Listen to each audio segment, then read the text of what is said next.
And sa price naman po sa ngayon, yung iniisip pong gawin ng SRA at DA or yung naaprubahan na po actually noong January 9, yun po yung pag-export ng raw sugar. Ito po yung asukal na pinoproduce ng farmer. Ito po yung brown sugar sa palengke po. Mag-export po tayo ng 100,000 metric tons papuntang Amerika po.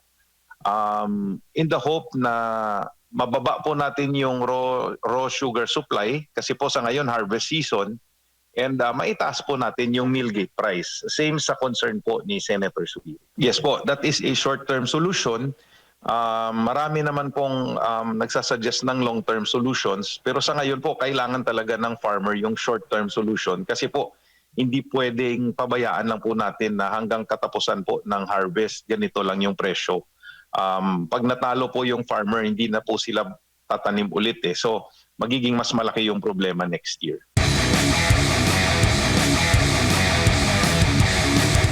Kaugnay lang po ito sa palawagan ni Senator Migs Zubiri. Kaugnay nga daw, dapat daw agad aksyonan itong krisis sa asukal. Ang babala niya, bumagsak yung presyo nito sa antas na mas mababa pa sa gastos sa produksyon. Yung termino is yung mill gate price. Ano ho bang reaksyon masasabi po ninyo dito? Yes po, tama naman po yung sinasabi ni Senator Migs Zubiri po. Ito po si Senator Migs, ito po yung usual po na fighter po ng sugar industry. Tama naman po, especially po sa Bukidnon kung saan po yung pinanggalingan ni Sen Migs no sa ngayon, talagang taga Negros po si Sen Migs dati.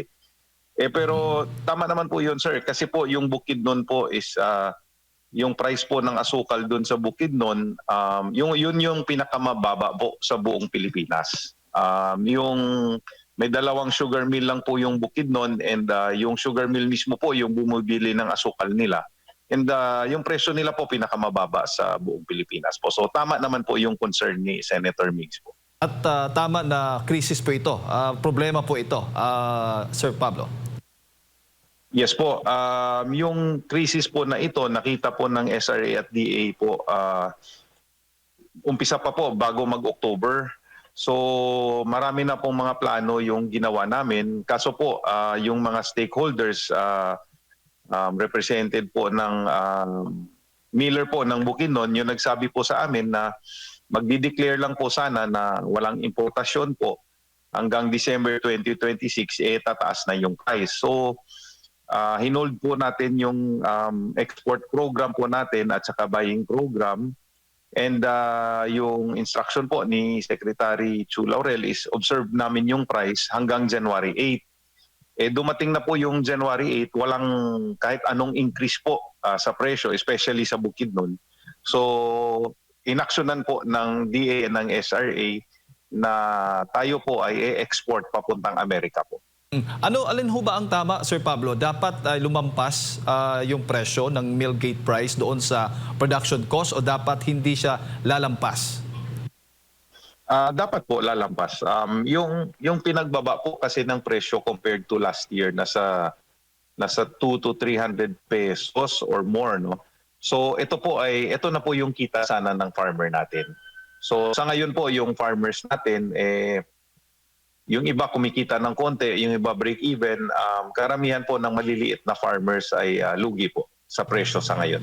Pero paano ho paano tinitiyak ng SRA na hindi nga lalampas itong production cost doon sa mill gate price ng asukal? Okay, sa SRA naman po when it comes to production cost, yung effort po natin, especially po since 85% ng industriya po ng asukal, yung farmers po natin ay 1 to 2 hectares. Considered natin small farmers. Lahat po ng programa and tulong galing SRA po is aimed at the small farmers. So tinatry natin silang i-modernize, i-mechanize. Nagbibigay din po tayo sa kanila ng bagong sugarcane varieties na mas mataas yung production. Basically, the only way po na ma-avoid natin yung problema na ito is itaas po natin yung production ng farmer per hectare. So mas mataas yung production niya, mas mababa yung cost. So yun yung effort ng SRA. And sa price naman po sa ngayon, yung iniisip pong gawin ng SRA at DA or yung naaprubahan na po actually noong January 9, yun po yung pag-export ng raw sugar. Ito po yung asukal na pinoproduce ng farmer. Ito po yung brown sugar sa palengke po. Mag-export po tayo ng 100,000 metric tons papuntang Amerika po. In the hope na mababa po natin yung raw sugar supply kasi po sa ngayon harvest season, and maitaas po natin yung mill gate price. Same sa concern po ni Senator Zubiri po. At yun ang nakikita po ninyong solusyon dito sa concern ni Senator Mig Zubiri. Yes po, that is a short-term solution. Marami naman pong nagsasuggest ng long-term solutions, pero sa ngayon po kailangan talaga ng farmer yung short-term solution kasi po hindi pwedeng pabayaan lang po natin na hanggang katapusan po ng harvest, ganito lang yung presyo. Pag natalo po yung farmer, hindi na po sila tatanim ulit eh. So magiging mas malaki yung problema next year. Opo. Pero malaking tulong ho ba, advantage ho ba itong pag-e-export po natin ng asukal sa mga magsasaka? Kokonti lamang po ba ito? Dapat dagdagan pa? Okay, yung i-export po nating 100,000, yung initial po na plano namin noong October is 132,000 po sana yan. Yung quota po kasi natin sa US is 143. Subalit po sa delay po ng yung mga policy po kasi dinadaan pa po natin sa stakeholders consultation. Sa dami po ng opinion and dami po ng suggestions, na delay po tayo. So nagpaalam po sa atin yung mga tatanggap ng asukal natin sa Amerika po na binawasan po tayo ng isang barko. So yung naiwan po sa atin is 100,000 na lang po. Opo, at hindi naman po, wala kayong nakikitang magiging problema naman na dito sa atin, nag-export tayo, pero sa ating supply, sapat naman. Yes po, yung raw sugar po natin, galing po, yung problema po natin is hindi ngayon eh. Galing po ito nung last season na natapos po nung September 2025. Nag-produce po kasi yung farmers natin ng record high for the last 5 years po na 2.085 million metric tons of raw sugar. So sapat po yung supply natin kahit po ibawas natin yung i-export natin. Sigurado pong sapat tayo for local consumption. Wala po tayong problema sa supply po. And this year ay pinatigil po natin, tama ho ba, yung sugar imports? Yes po, usual naman po na ginagawa talaga ng DA and ng SRA yun. Kasi po every time na umpisa po yung milling or yung harvest season, wala po tayong ginagawa any policy on importation or whatever po nung time na yon. Kasi po yung gusto po natin is support po yung local industry and yung local producers po natin. So yung pag-aangkat po ng asukal is usually dinidecide po after the season, tapos na po yung harvest, nakita na po natin yung production ng raw, nakita na rin po natin yung production ng refineries, and dun po tayo nagde-decide kung talagang kailangan umangkat o hindi po. Opo, bago ko lang ipasok kay partner Admar, paano ho kayo nakatitiyak na itong makakatulong po sa ating mga farmers, sugar farmers, is itong decision po ninyo na ipatigil muna itong sugar imports sa halip na magdulot po ng kakulangan o pagtaas ng presyo nito sa merkado?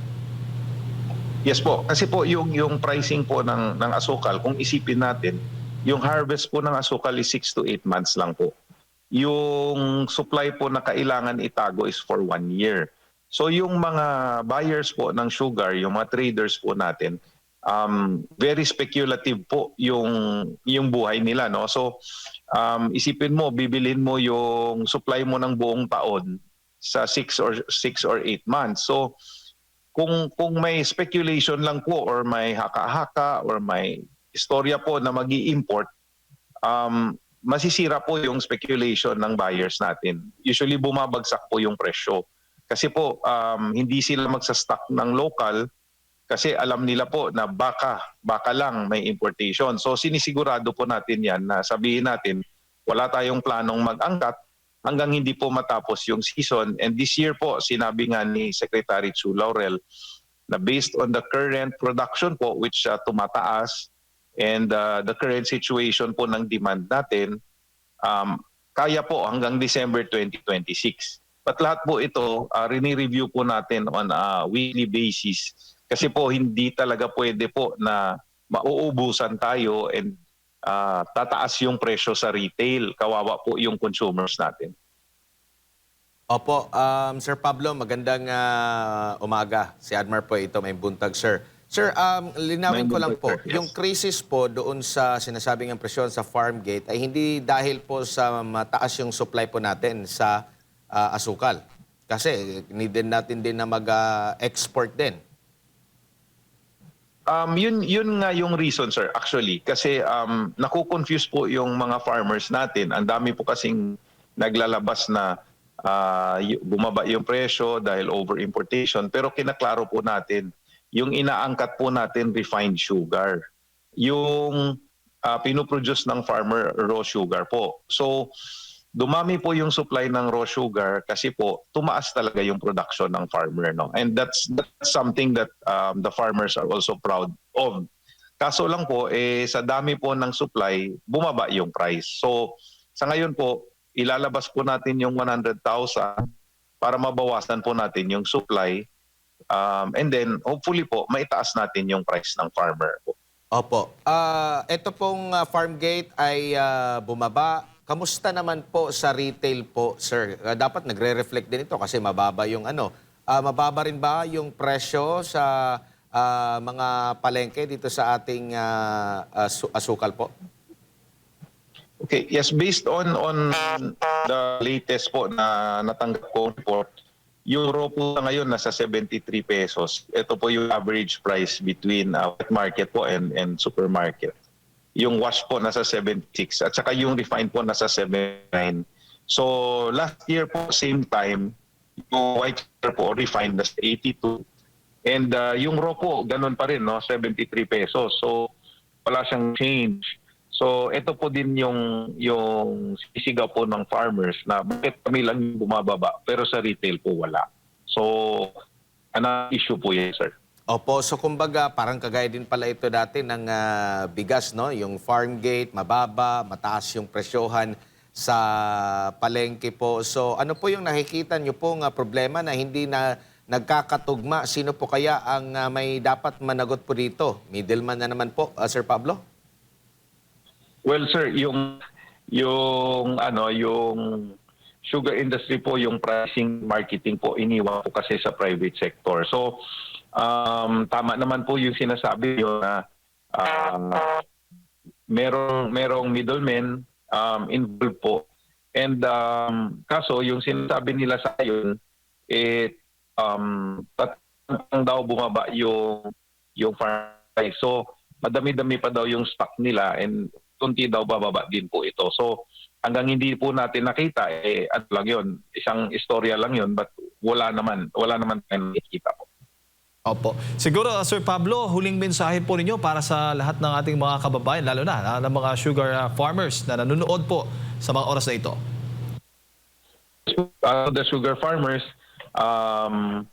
rest po sa karami ng suggestions na tanggap natin and delays po sa policy, kailangan lang po talaga natin isigurado po na yung polisiya po natin ay makakatulong sa farmer. So sa ngayon po, nag-decide po yung gobyerno na mag-export ng 100,000 and because of that po, uumpisa yung bilihan po ng local para sumali dyan sa export. So we expect a rise in price po. So sa farmers natin, hopefully po tataas yung presyo natin and mababawasan po yung crisis na hinaharap natin sa ngayon po. For the consumers po, rest assured, sapat po yung supply natin and wala po tayong ini-expect na shortage or pagtaas po. So, yun lang po, sir. Magandang umaga po.